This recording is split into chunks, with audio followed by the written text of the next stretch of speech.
Assalamualaikum warahmatullahi wabarakatuh. Selamat datang. Kali ini Kang Selamat akan membawakan kisah yang berjudul Pacar Gaib. Cerita ini ditulis oleh Nana Wazet. Dan sebelum kita masuk ke ceritanya, buat kalian yang belum subscribe channel ini, tekan tombol subscribe-nya terlebih dahulu dan tekan tombol notifikasinya agar kalian tidak ketinggalan romansa lainnya dari Kang Selamat. Gak usah berlama-lama lagi, langsung saja kita masuk ceritanya. Pacar Gaib.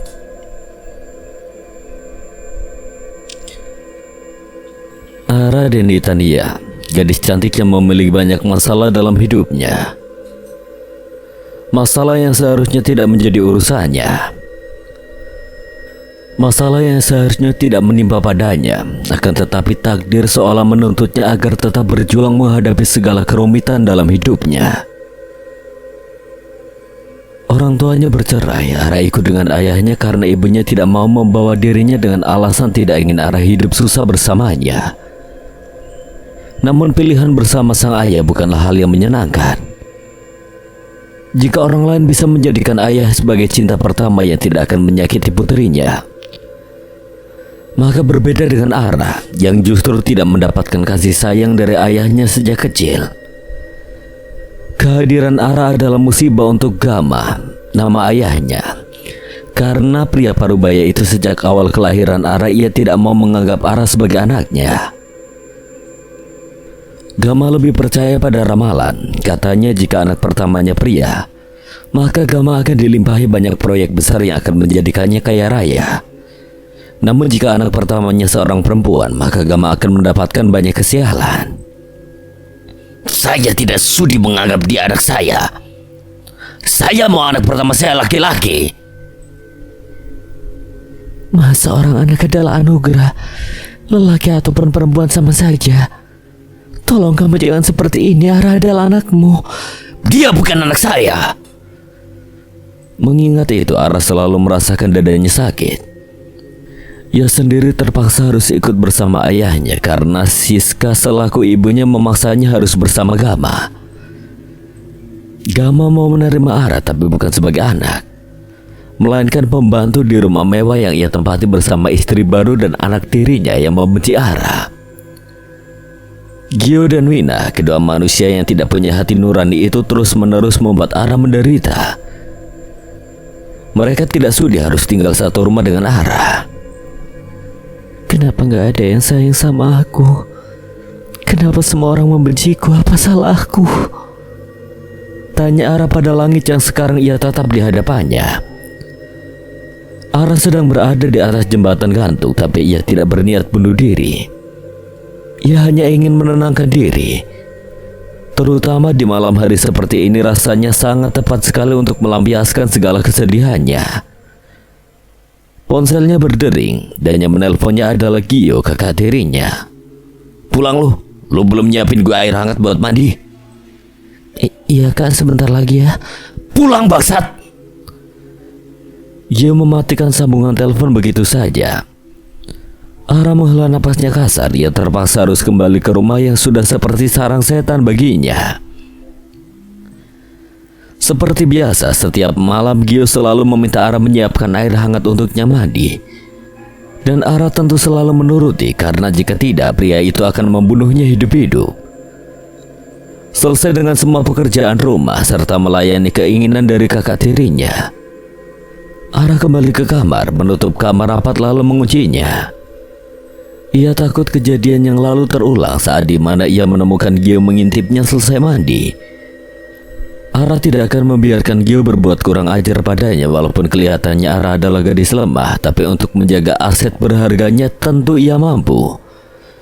Saat Ara hendak menyelimuti tubuhnya, tiba-tiba selimutnya seolah ditahan oleh seseorang. Dan ketika Ara memastikannya, ia terkejut dengan laki-laki tampan di hadapannya. Kamu siapa? Kamu siapa? Pria itu tersenyum menyeringai. Ia kemudian berjalan mendekati Ara yang terus-menerus melemparkan bantal-bantal ke arahnya karena ketakutan. Aku bakal bunuh kamu kalau kamu berani deketin aku. Silakan. Ucapnya santai, bahkan pria itu sekarang duduk di samping ranjang menatap Ara tanpa ekspresi. Kenapa kamu kesini? Kamu mau apa? Niko. Niko. Nama gue Niko, budak. Maksud aku, kenapa kamu bisa kesini? Bisa. Ara masih tak percaya apakah ini mimpi atau hayalan, atau mungkin dirinya sudah tidak waras hingga seolah berada dalam dunia lain. Aku kenapa ya Tuhan? Apa aku udah gak waras? Lu waras, Ara. Kamu bisa tahu nama aku? Iya. Kamu tidur? Pria itu menyentuh surai Ara. Anehnya Ara tidak lagi merasakan ketakutan. Ia tak sama sekali merasa dalam ancaman atau merasa tidak tenang dengan kehadiran Niko. Dengan ragu Ara merebahkan kepalanya di bidang dada Niko. Jadi begini rasanya nyaman. Begini rasanya hidup dalam ketenangan yang sesungguhnya. Niko merubah semuanya. Ara dapat menemukan kenyamanan yang sebelumnya tidak pernah ia rasakan. Bahkan sekarang ia bisa tidur dengan nyenyak di malam hari. Makasih Niko, walau aku gak tahu kamu sebenarnya dari mana dan siapa, tapi aku ngerasa nyaman. Gue bakalan selalu bikin lo nyaman. Jawabnya pelan setelah gadis di sampingnya tertidur lelap. Ketika pagi hari Ara bangun dari tidurnya, ia tidak menemukan keberadaan Niko. Merasa kecewa dan mengira bahwa semalam hanyalah mimpi. Namun lagi-lagi, kenyataannya menjawab semua pertanyaan Ara lewat selembar surat. Kalau pagi hari lo gak akan nemuin gue udah pergi. Nanti gue balik lagi, lo gak lagi mimpi, gue bener-bener ada buat lo. Ara melotot tak percaya, rupanya yang semalam adalah hal yang nyata. Tapi pertanyaannya soal dari mana pria itu bisa tahu tempat tinggalnya, bahkan bisa memasuki kamarnya yang terkunci. Hal itu belum juga terjawab. Siapa sebenarnya Niko? Tak sabar untuk memasuki kamar Ara, Gio mendobraknya dan tentu ditemani oleh Wina adiknya. Mereka datang dengan tampang yang terlihat begitu marah. Kerjaan lo tempat tidur. Lo belum siapin seragam buat gue sama Wina sekolah. Lo mau gak siram air panas? Maaf kak, aku kesiangan. Padahal waktu baru menunjukkan pukul 6 pagi, tapi Ara harus bangun lebih pagi sebelum pukul 6. Ia terlalu nyenyak tidur sampai bablas tak sengaja. Maaf kata lu. Cepetan lu siapin seragam kita. Dan lu gak boleh ikut sarapan.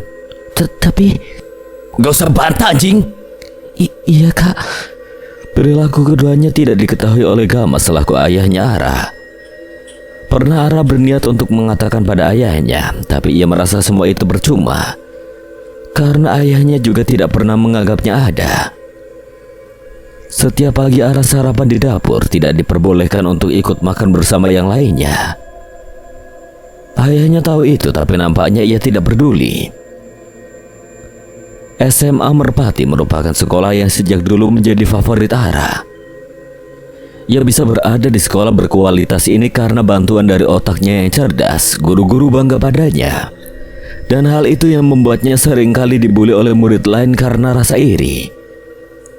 Di rumah maupun di sekolah, Ara selalu mendapati siksaan dari orang-orang yang tidak menyukainya. Ia bahkan tak mengerti mengapa sampai detik ini Tuhan masih membuatnya tetap hidup. Kerjain PR gue. Dengan entengnya Laras menghampiri Ara dan melempar kasar bukunya pada meja Ara lalu memerintah seenaknya. Tapi aku kan kelas 11 kak. Mana ngerti ngerjain PR kelas 12. Lu pinter, gue yakin otak lu sanggup ngerjainnya. Gak usah banyak ngomong deh, cepat kerjain. Tapi Laras menampar Ara. Ia menatap tajam. Lu gak tahu siapa gue. Gue bakalan bikin lu dibully satu sekolahan kalau lu gak mau ngerjain apa yang gue suruh. Ara menunduk takut dengan tangannya memegang pipinya. Iya kak, aku kerjain.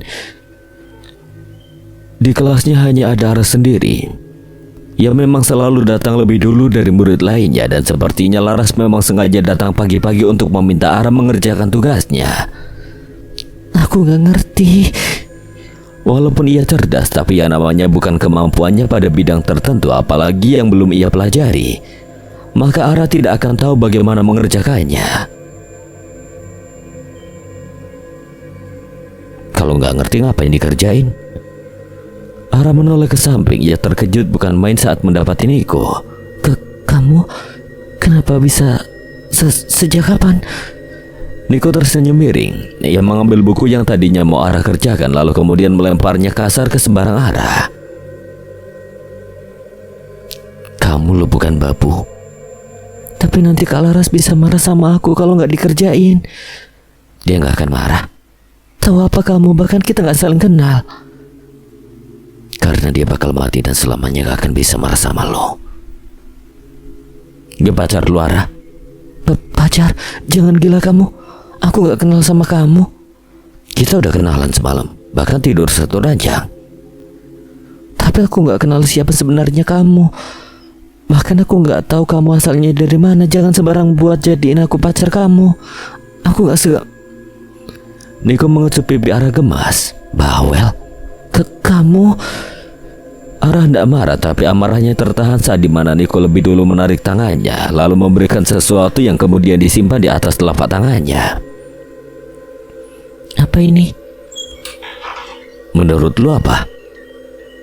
Kalung. Tapi kalung apa?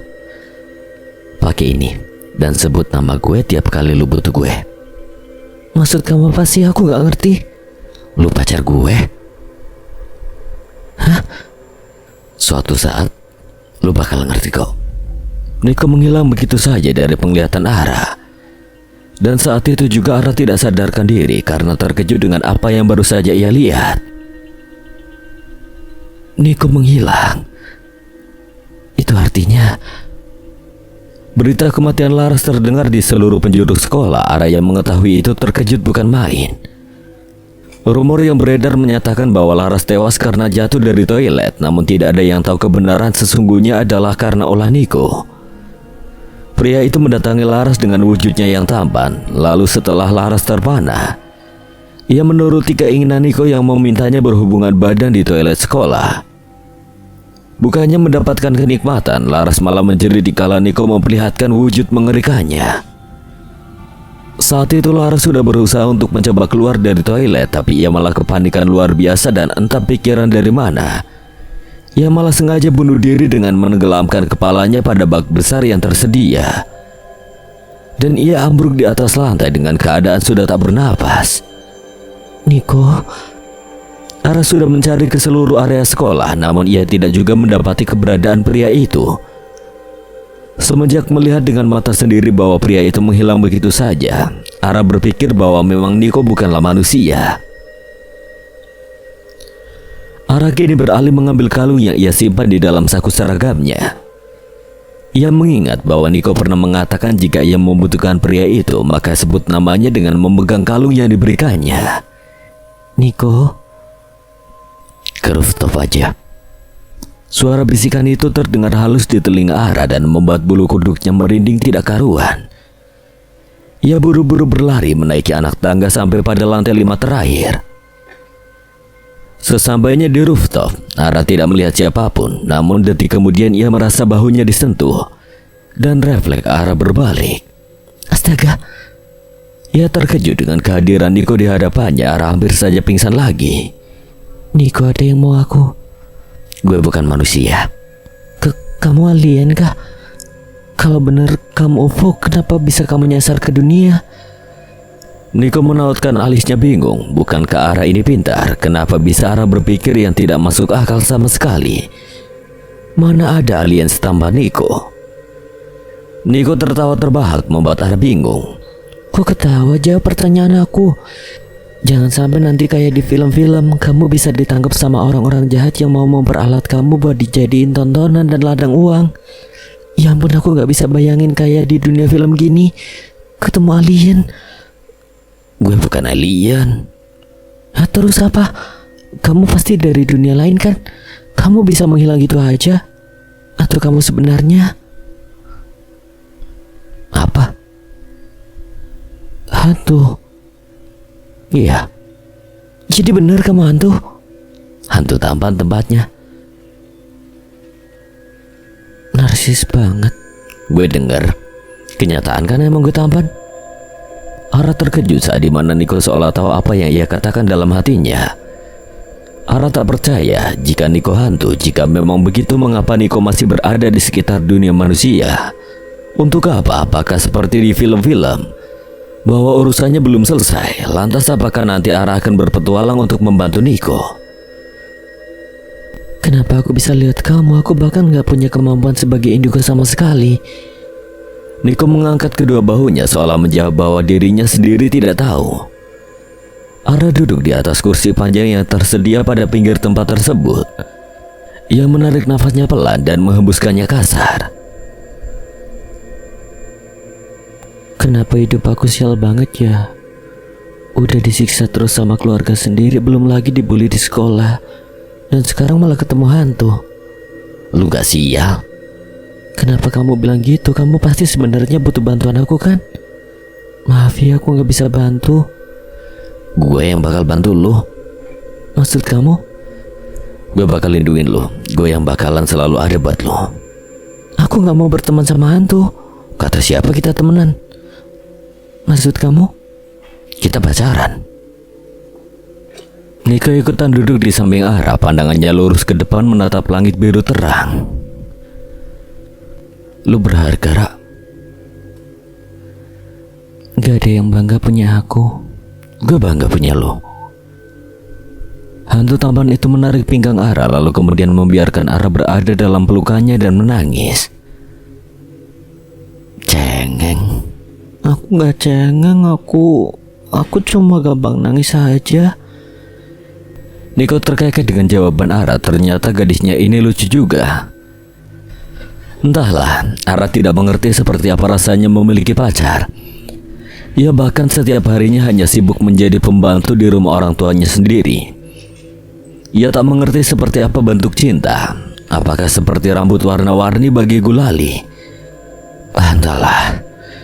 Yang Ara tahu, ia merasa nyaman dalam pelukan Niko walaupun Niko adalah hantu. Mungkin ini terlalu cepat untuk Ara tahu, tapi jika Niko terus menyembunyikan jati dirinya, maka Ara akan semakin dibully karena orang-orang akan beranggapan Ara gila jika saja ada yang memergoki gadis itu berbicara dengan lawan yang tak terlihat oleh manusia lainnya. Niko, kenapa kamu bisa ikut sama aku padahal aku keluar malam-malam itu selalu bawa kalung salib? Emang kamu gak takut ya? Enggak. Kenapa?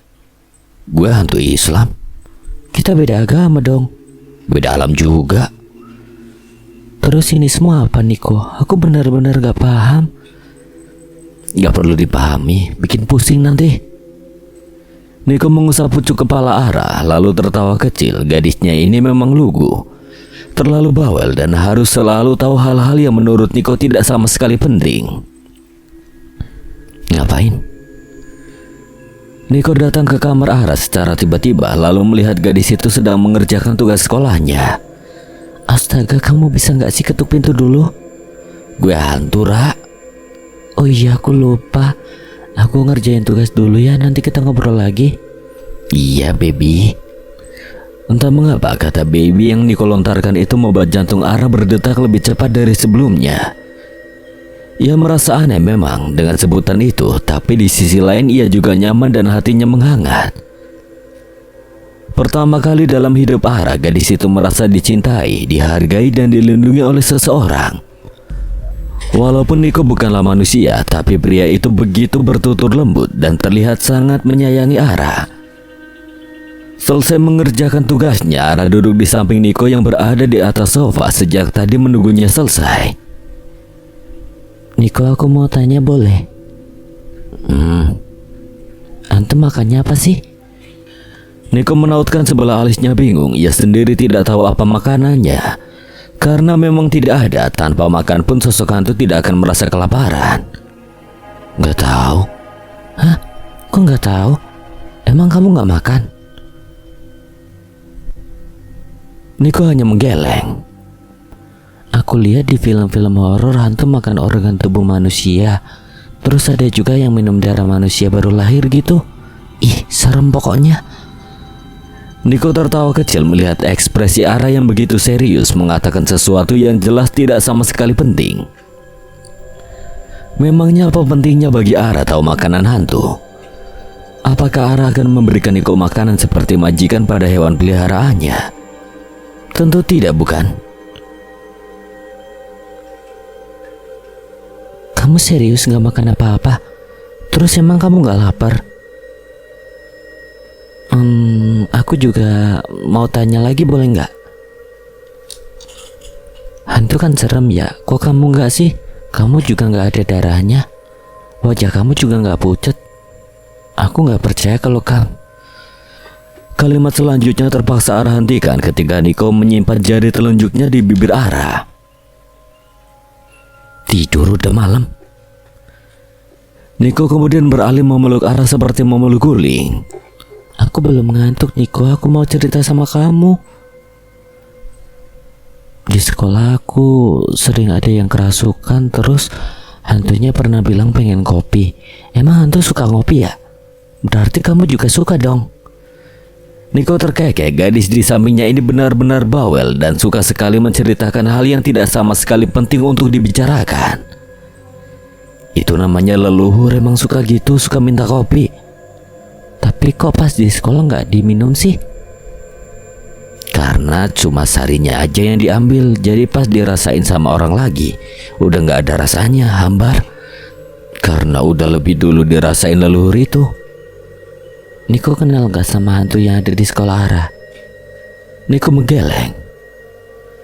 Terus emang bener ya kalau kuntilanak itu meninggal pas lagi mengandung? Terus emang bener juga ya kalau tuyul itu suka curi uang? Niko memijit pelipisnya pelan. Ia pusing sekali dengan pertanyaan-pertanyaan konyol dari Ara. Ketika ia masih hidup, ia tidak pernah bertemu dengan gadis selugu dan sekonyol Ara ini.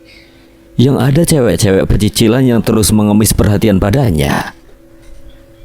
Jika saja Niko sudah mengenal Ara dari sejak ia masih hidup, mungkin Niko akan lebih beruntung lagi tentunya. Niko kok diam aja sih? Tidur udah malam. Niko, kalau boleh tahu kamu meninggal karena apa? Detik kemudian Niko mengubah ekspresinya menjadi datar dan nampaknya Niko menahan marah dengan pertanyaan yang baru saja Ara lontarkan. Niko, lu gak perlu tahu pribadi gue, paham? Dada Ara begitu sesak mendapatkan bentakan dari Niko. Ia memang terbiasa dibentak dan disakiti, tapi ini terasa berbeda. Niko yang ia anggap tulus dan bisa melindunginya, hari ini berhasil melukainya dengan bentakan yang begitu menyakitkan. Ara menggigit bibir bawahnya ketakutan. Ia menangis sesegukan.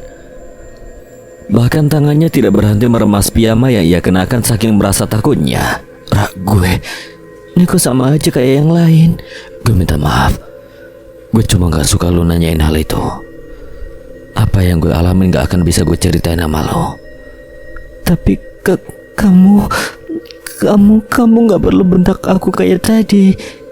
Aku pikir kamu beda dari yang lain, ternyata kamu sama aja. Niko memeluk Ara meskipun gadis itu berontak tidak mau. Maafin gue janji. Yang tadi pertama dan terakhir, gue gak akan pernah nyakitin lu, Ara. Asal lu gak mancing emosi gue. Perlahan Ara luluh. Ia memeluk Niko balik dan menumpahkan segala tangisannya pada hantu tampan itu. Ara selalu merasa tenang, nyaman dan bahkan merasa bahwa memang Niko tulus untuknya. Kok masih nangis? Tanya Niko yang kemudian mengusap air mata Ara. Kamu belum jawab pertanyaan aku soal kuntilanak tadi. Emangnya dia beneran jadi hantu pas lagi ngandung ya? Enggak, sayang. Terus apa? Kenapa dia jadi kuntilanak? Kenapa pas aku cari di Google karena meninggal pas lagi hamil besar? Terus kenapa? Ara melotot kaget. Niko mencium bibirnya singkat. Harus dicium dulu biar nggak berisik ya. Gadis itu benar-benar diam 1000 bahasa. Pipinya merah merona menahan malu dan mendadak tubuhnya kaku. Niko, Ara masih hidup kan? Kenapa? Kenapa tubuh Ara kayak kaku gini dan dingin? Ara gak mati kan? Lu salting, Ara bukan mati. Jadi begini rasanya salah tingkah saat pertama kali dicium. Kan masalahnya yang dicium Ara bukanlah manusia. Masalahnya kamu hantu. Gimana kalau ketularan nanti aku jadi hantu juga? Gue hantu bukan penyakit. Gak akan mati kok karena ciuman gue. Ara malu. Ara menenggelamkan wajahnya di bidang dada Niko. Jika saja Niko masih memiliki jantung yang berdetak, mungkin hari ini Ara akan merasakan betapa dagdikduknya Niko yang sehabis mencium bibir gadis itu. Saat masih hidup, Niko memang sering melakukan ciuman dan bahkan lebih daripada itu. Namun ketika menjadi hantu, Ara adalah orang pertama yang ia cium. Ara nampak begitu ceria pergi ke sekolah. Niko mengajarkan bahwa Ara tidak perlu takut lagi dibully. Ada dirinya yang membela dan tidak akan membiarkannya terluka. Wah, lagi seneng lu ya? Lu seneng karena Laras mati dan gak akan ada lagi yang bakalan sewenang-wenang bully lu gitu? Tanya Rita, perempuan yang sama jahatnya seperti Laras. Lebih tepatnya ia memang satu komplotan dengan Laras. Gak usah seneng dulu lu. Ada gue dan Rita yang bakalan gantiin Laras buat bully lu. Dia Annie dan tentu termasuk komplotan Laras juga. Lu gak perlu takut sama siapapun, Rara. Mereka sama saja kayak lu, sama-sama makan nasi. Mereka gak berhak nyakitin lo. Mereka bukan penguasa di muka bumi ini. Iya, Ara tahu mereka sama kayak Ara makan nasi, tapi mereka nakutin, suka bully Ara. Kalau lu penakut, mereka bakal lebih parah lagi bully lu nya dan ngeremehin lo dan berpikir kalau lu itu lemah. Ara mengingat apa yang Niko katakan padanya. Ia lantas menarik napasnya pelan dan berusaha agar berani menatap kedua perempuan itu dengan tatapan sengit. Ara berdecak pinggang menunjukkan keberaniannya. Kalian makan nasi kan? Pertanyaan bodoh apa itu? Rita dan Annie saling melirik satu sama lain seolah bingung apa yang Ara maksud. Maksud lo apa nanya begitu? Ya iyalah, kita makan nasi. Masa makan bangke? Kalau gitu sama dong, Ara juga makan nasi. Ya terus kita kan sama-sama makan nasi. Jadi banyak bacot lu ya. Ikut gue. Rita menarik tangan Ara kasar menuju toilet sekolah. Rita dengan teganya mengunci Ara di dalam toilet. Lalu kuncinya ia bawa. Mampus lo. Keduanya tertawa puas atas apa yang mereka lakukan. Ara berteriak menangis di dalam sana meminta agar dibukakan pintunya. Ia beberapa kali menggedor-gedor pintu namun tidak ada sama sekali yang menolongnya. Jahat banget kalian. Ara mengingat sesuatu yang melirik kalung yang melilit di lehernya. Kemudian ia memanggil nama Niko beberapa kali. Menit kemudian Niko membukakan pintu toilet dengan mudahnya. Lalu gadis itu langsung memeluk Niko ketakutan. Ara takut. Ada gue. Niko bohong. Kata Niko katanya kalau Ara berani mereka bakalan lemah. Tapi malah Ara yang lemah. Padahal Ara udah ngomongin soal nasi. Tapi kenapa mereka masih siksa Ara? Niko menepuk jidatnya lelah. Astaga, mengapa gadis di hadapannya ini tidak bisa memahami artinya? Mengapa malah melakukan hal bodoh yang jelas semakin membaca dibully sih? Masuk kelas nanti kena hukuman. Ia sengaja mengalihkan omongan Ara karena bicara dengan gadis itu membutuhkan waktu panjang agar dimengerti. Niko tapi belum jawab lo pertanyaan Ara. Nanti, sekarang masuk kelas sebelum telat dari 5 menit. Ara langsung antusias berlari pergi menuju kelasnya. Niko menggelengkan kepala merasa pusing dengan tingkah gadis itu. Pantas saja orang-orang menganggapnya lemah. Ternyata Ara ini memang tidak mengerti bagaimana caranya melawan. Jika seperti itu maka harus Niko yang bertindak. Ia tidak akan lagi membiarkan gadisnya terus disakiti oleh banyak orang. Si hantu tanpa Niko, pria itu berjalan di koridor sekolah layaknya seperti manusia biasa. Ia sedang mencari mangsanya dengan memakai topeng sebagai murid di SMA Merpati. Tepat sasaran. Niko sengaja menabrakkan diri di hadapan Rita yang sedang bercandaria dengan Annie di sudut sekolah. Mereka sedang asik membicarakan Ara yang mereka anggap sudah pingsan di dalam sana, bahkan mungkin bisa mati jika sampai esok hari tidak ada yang menolongnya. Sorry gak sengaja. Niko memperlihatkan senyuman maut yang berhasil membuat Rita maupun Andy terpana. Gila, cakep banget tak? Please yang ini buat gue ya. Enak aja loh, dia target gue buat gue porotin.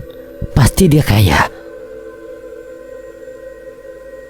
Sepelan apapun mereka berbicara diam-diam, Niko dapat mendengarnya dengan jelas. Udah tampang standar, kelakuan juga busuk. Dasar manusia. Oh, iya nggak apa-apa kali, santai aja. BTW lu kelas berapa? Kok gue baru lihat sih?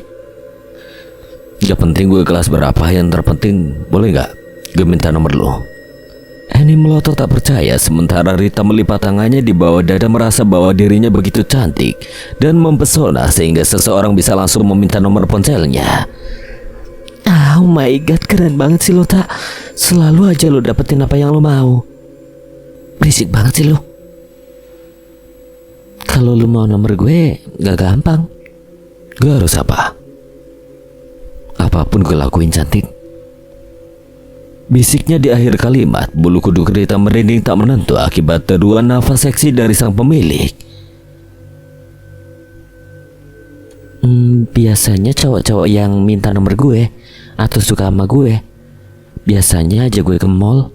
Gue bisa bebas pilih apapun yang gue mau, asal mereka bisa dapetin nomor gue. Itu kan namanya cowok gentleman. Bener gak sih? Kalau cuma minta nomor doang tapi gak ada perjuangan, ya buat apa? Dasar matre. Mending aja kalau lu cakep kayak Ara. Ini udah tampang pas-pasan, pakai segala punya watak matre. Makanya itu gue minta nomor lu, biar bisa ajak lu kemana pun yang lu mau. Mata Rita berbinar sementara Annie nampak terlihat iri. Tentu saja nanti ada gilirannya untuk Annie, dan Niko akan pastikan itu.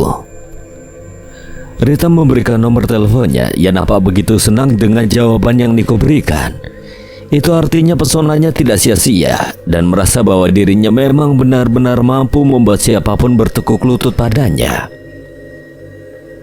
Jika Rita merasa bahwa Niko sudah masuk perangkapnya, itu salah. Justru dirinya lah yang masuk perangkap Niko untuk dimusnahkan.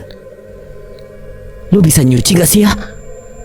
Teriak Wina yang langsung melemparkan pakaian yang baru kemarin dicuci oleh Ara. Ara yang baru saja pulang sekolah, ia harus mendapatkan makian lagi dari kakak tirinya. Aku udah cuci bersih kok. Kemarin itu aku gak boleh bilang yang sebenarnya kalau Kak Gio pelakunya. Dia yang sengaja ngotorin baju Kak Wina supaya aku kena salah. Dan kalau aku berani bilang, Kak Gio pasti bakalan siksa aku lebih parah lagi. Alasan aja lu. Gue gak mau tahu. Lu harus beliin gue baju yang lebih mahal daripada baju yang sekarang lu kotorin ini. Tapi aku gak punya uang buat beli baju semahal itu, Kak.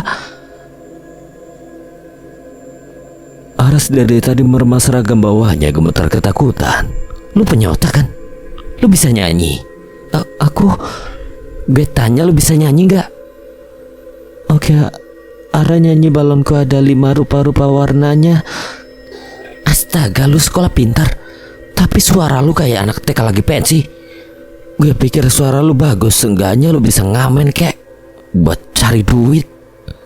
Oh iya, gimana kalau lu ngemis aja? Ara diam sejenak, lalu ia kembali bertanya.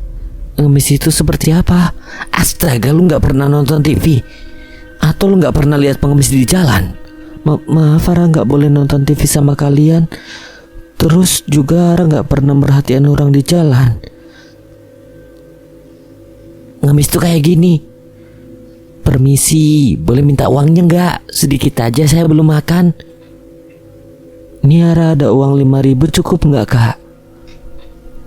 Wina menampar Ara cukup kuat hingga membuat gadis itu langsung menunduk takut sembari memegang pipinya. Ara salah apa lagi? Itu contohnya, bodoh, bukan gue yang lagi ngemis sama lu. Otak lu di mana sih? Ara memegang belakang kepalanya meskipun sambil menunduk. Ia seolah sedang memperlihatkan di mana letak otak sesungguhnya. Organ yang terletak di bagian belakang ini berfungsi untuk mengatur kerjasama antar otot, mengendalikan keseimbangan dan menjaga postur tubuh. Otak kecil disebut juga dengan cerebellum. Otak ini terletak di belakang kepala, tepatnya di bawah lobus occipital, otak besar, dan di dekat batang otak.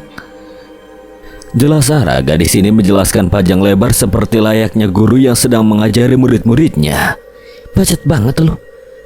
Cepat pergi dari sini cari duit yang banyak. Jangan pulang sampai lu bisa dapetin baju yang lebih mahal dari baju gue yang lu kotorin. Paham lu? Ara mengangguk pelan. Wina kemudian menutup kasar pintu rumah. Sementara Ara sekarang kebingungan bagaimana caranya ia mendapatkan uang jutaan rupiah dalam satu hari. Ara sejak tadi hanya berjalan saja menelusuri sudut kota yang penuh asap kendaraan di sekitarnya. Ia tidak tahu apa yang harus ia lakukan sekarang demi mendapatkan uang banyak. Kerja apa ya yang bisa ngasilin uang? Melihat tukang bakso yang berada di taman, Ara menghentikan langkahnya lalu beranjak menghampiri Kang Bakso. Ia duduk di kursi yang tersedia. Mang, Ara mau pesen bakso dong. Oh iya Neng, dibungkus apa di sini? Di sini 5.000 boleh nggak? Boleh Neng, pedes atau sedang nih? Pakai kecap aja ya Mang, Ara nggak suka pedes. Siap Neng. Mang, baksonya aja ya. Oke Neng. Ketika Ara sedang menunggu bakso tiba, sorot matanya tak sengaja melirik pada seorang perempuan cantik dengan fashion mirip yang sedang menggandeng pria yang jauh lebih tua darinya. Ara berpikir itu ayahnya, tapi jika benar ayahnya, kenapa sampai pria tua itu mencium tangan si perempuan? Tak lama bakso yang Ara pesan pun datang. Makasih ya Mang. Sama-sama Neng. Sambil melahap bakso, Ara memperhatikan kedua manusia itu. Ara terkejut ketika si pria memberikan uang banyak pada perempuan itu. Bagaimana bisa? Setelah memberikan uang, pria tua itu pergi begitu saja. Selesai makan bakso, Ara berencana mau menghampiri perempuan itu sebelum perempuan itu pergi. Ara mau minta tips mendapatkan uang banyak seperti apa yang baru saja ia lihat. Permisi. Sapa Ara ramah yang kemudian duduk di samping perempuan itu. Iya. Ternyata wanita ini benar-benar cantik walaupun penampilannya seperti tante-tante. Kak, kenalin nama aku Ara. Ara mengulurkan tangannya hendak berkenalan. Wanita itu menerimanya santai. Gue Risa, ada apa ya? Kak, maaf sebelumnya aku lihat bapak tadi ngasih uang ke kakak. Itu suami kakak ya? Bukan, gue kerja buat dia. Kerja apa kak? Uangnya banyak banget tadi.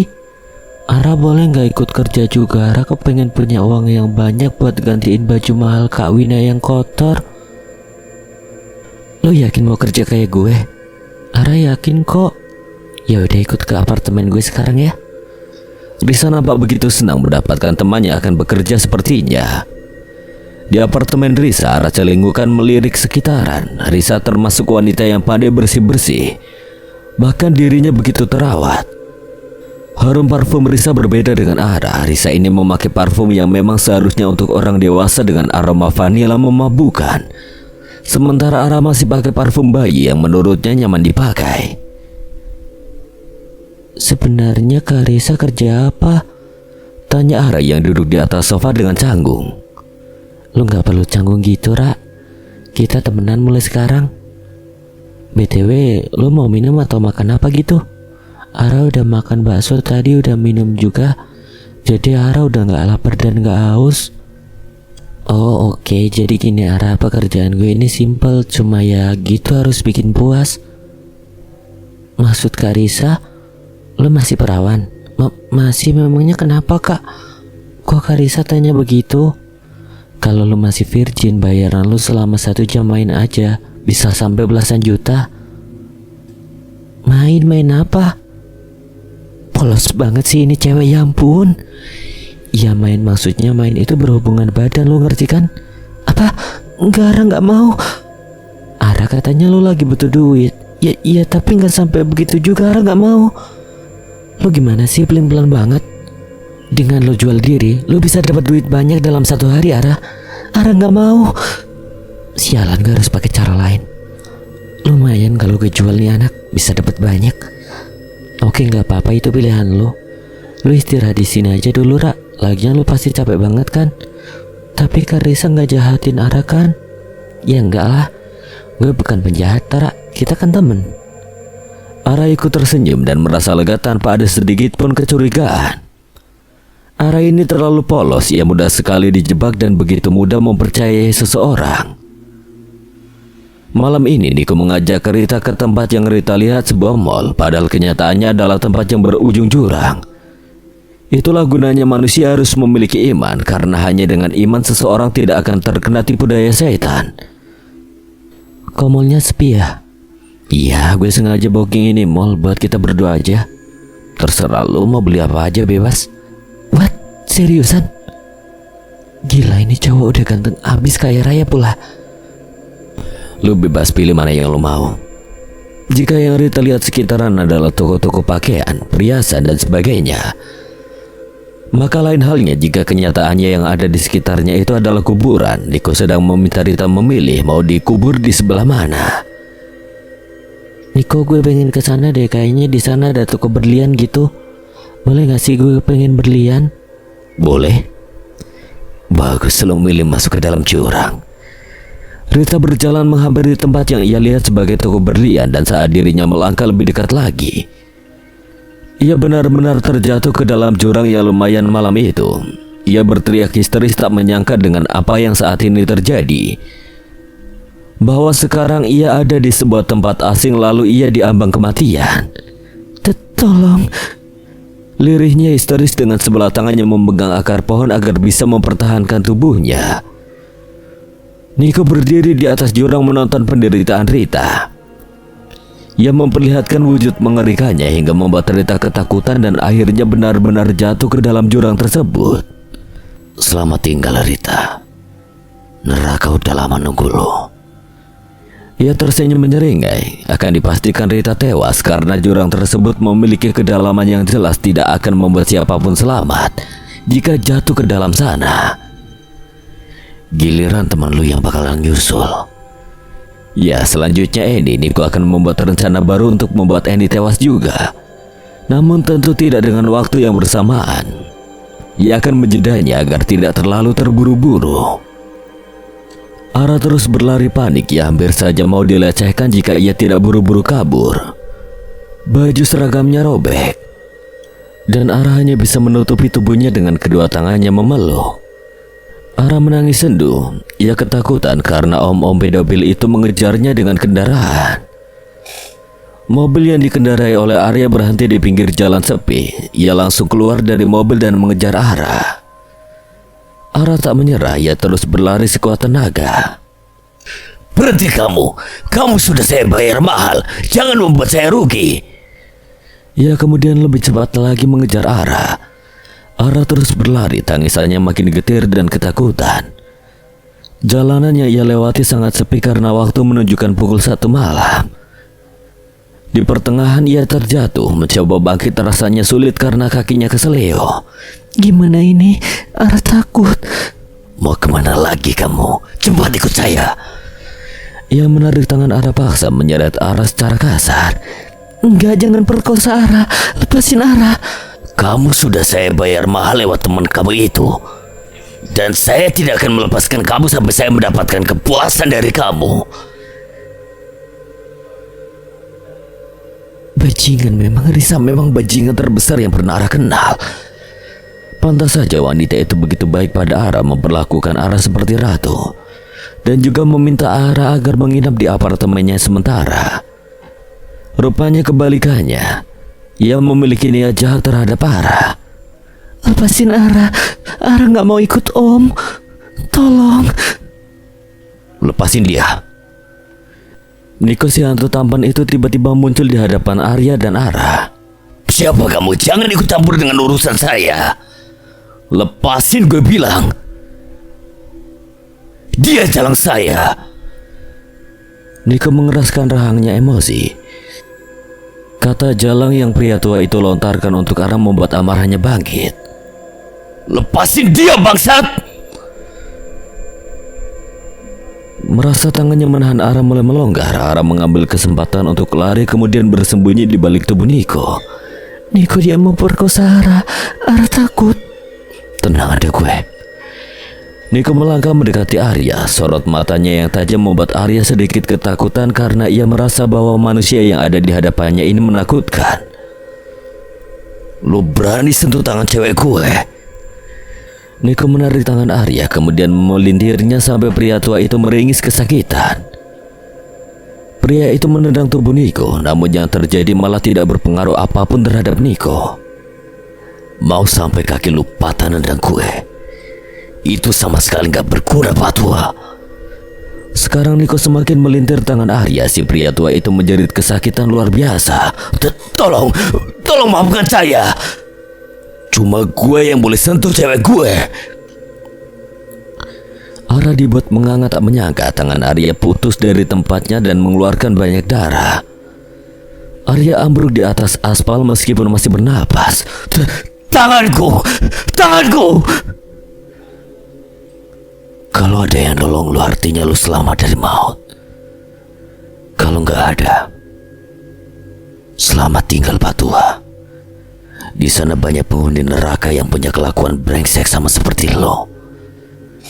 Ara tak sadarkan diri, ia benar-benar syok dengan yang baru saja ia lihat. Niko adalah hantu, bagaimana bisa membunuh? Rupanya Niko merasuki tubuh seseorang, akan tetapi yang ia tampilkan adalah wujudnya dan setelah kejadian pembunuhan itu, orang yang ia rasukilah yang akan membusuk di penjara. Aku di mana? Ara bangun dari kesadarannya. Ia selingkuhkan tidak mengenali tempat asing yang sekarang ia tempati. Udah bangun? Niko menghampiri. Ia duduk di tepi ranjang dan mengusap surai Ara. Ara mundur ketakutan. Ia semakin menutup tubuh dengan selimut karena masih memakai baju seragam yang robek. Ia mengingat di mana Niko membunuh pria tua yang melecehkannya itu. Kamu pembunuh, jangan dekat sama aku. Maksudnya? Kamu tadi bunuh seseorang kan, bahkan di depan mata aku. Lu mimpi Ara, mana ada hantu bisa bunuh manusia? Ara terdiam, apakah benar dirinya hanya sekedar bermimpi? Terus kenapa aku di sini? Tempat apa ini? Ini apartemen gue waktu gue masih hidup. Gue bawa lu ke sini waktu lu pingsan di jalan. Ara pingsan karena lihat. Lu pingsan karena kecapean. Cowok yang ngejar lu itu udah dipukulin warga. Maksudnya? Lu teriak-teriak minta pertolongan, ada warga nolongin dan gebukin itu cowok. Sementara lu pingsan. Masa sih perasaan tadi aku lihat kalau Niko bunuh om pedofil itu? Apa benar aku cuma mimpi ya? Gak usah dibahas. Kalau lu mau makan, minum, atau jajan, lu bisa ambil duit gue di brankas yang gue taruh di dalam lemari itu. Nanti gue kasih tau kode buka brankasnya ya. Ini apartemen kamu? Tanya Ara gugup. Ia tidak percaya bahwa Niko memiliki apartemen semewah ini. Iya. Kamu anak orang kaya. Lu mandi gih, ganti baju lu robek gitu. Si brengsek udah apain lo? Dia maksa aku, Niko. Dia mau perkosa aku. Aku. Jangan diterusin lagi. Ada gue yang bakal selalu lindungin lu ya. Niko, di lemari itu emang ada baju cewek? Banyak. Itu artinya Niko suka bawa cewek ke sini. Astaga. Baju cewek yang ada di lemari gue itu milik Vina, kakak gue. Oke, kalau gitu Ara mau mandi dulu, terus ganti baju. Habis itu kamu temenin Ara beli sate ya. Ara lapar banget. Satenya enak banget tau Niko. Ucapan Ara begitu bahagia bisa membeli banyak sate dengan uang yang Niko berikan. Ara juga cukup kaget melihat isi brankas Niko yang uangnya begitu banyak. Maaf Neng, nama saya Mamat bukan Niko. Nama Niko terlalu bagus untuk tampang saya yang pas-pasan ini. Aku hampir saja lupa bahwa orang lain tidak dapat melihat keberadaan Niko terkecuali Niko sendiri yang mau perlihatkan dirinya. Itu pun tidak semudah yang dibayangkan. Maaf ya Mang, Ara cuma menebak-nebak aja. Enak loh satenya, Ara bakalan jadi langganan. Oh siap Neng. Setelah memakan sate, Ara kembali ke apartemen. Sebenarnya apartemen yang Ara tempati ini begitu nyaman karena aromanya yang harum. Belum lagi tidak ada orang-orang jahat seperti kakak tirinya itu. Ngomong-ngomong soal kakak tiri, ia jadi ingat apa yang Wina minta padanya. Ya ampun Niko, aku harus pulang. Kak Wina. No, lo di sini aja. Gak usah balik-balik ke sana lagi. Di sana isinya iblis semua Ara. Di sini lebih baik. Niko, di sana ada ayah. Walaupun ayah benci Ara, tapi Ara sangat sayang sama ayah. Ara gak mau jauh dari ayah. Rupanya selain cantik, Ara juga memiliki hati seperti malaikat. Ia menyayangi orang yang justru menganggapnya satu kesialan sejak dirinya dilahirkan. Cepat atau lambat, Ara pasti akan mengenal pria lain yang jelas bisa dengan leluasa mengajaknya kemanapun pergi tanpa harus bersikap seperti orang tak waras karena orang lain tidak dapat melihat lawan bicaranya. Tapi apakah Niko akan merelakan gadis itu untuk orang lain? Aku mohon, aku pengen pulang. Boleh ya? Besok pagi, sekarang udah malam. Oke deh, Tap. Apa? Nggak jadi deh. Niko mendekati Ara, wajahnya begitu dekat dengan gadisnya itu sampai membuat si gadis berdebar-debar tak menentu.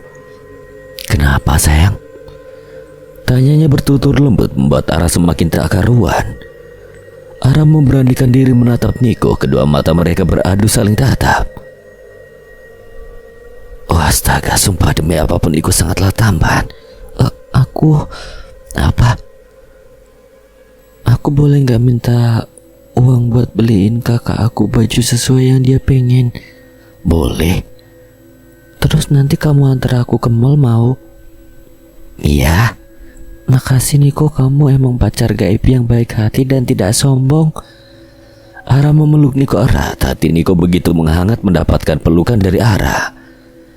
Ia mengusap punggung Ara pelan, mengecup puncak kepalanya dan membiarkan gadisnya itu tertidur lelap dengan posisi yang begitu intim dekat dengannya.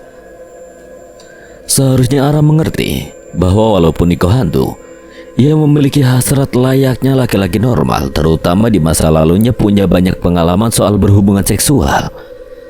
Akan tetapi dengan wujudnya yang bukan manusia ini, apakah bisa melakukan hal itu? Tentu Niko tidak akan merusak Ara. Ia sudah berjanji akan melindungi gadis itu dan menyentuh sewajarnya saja.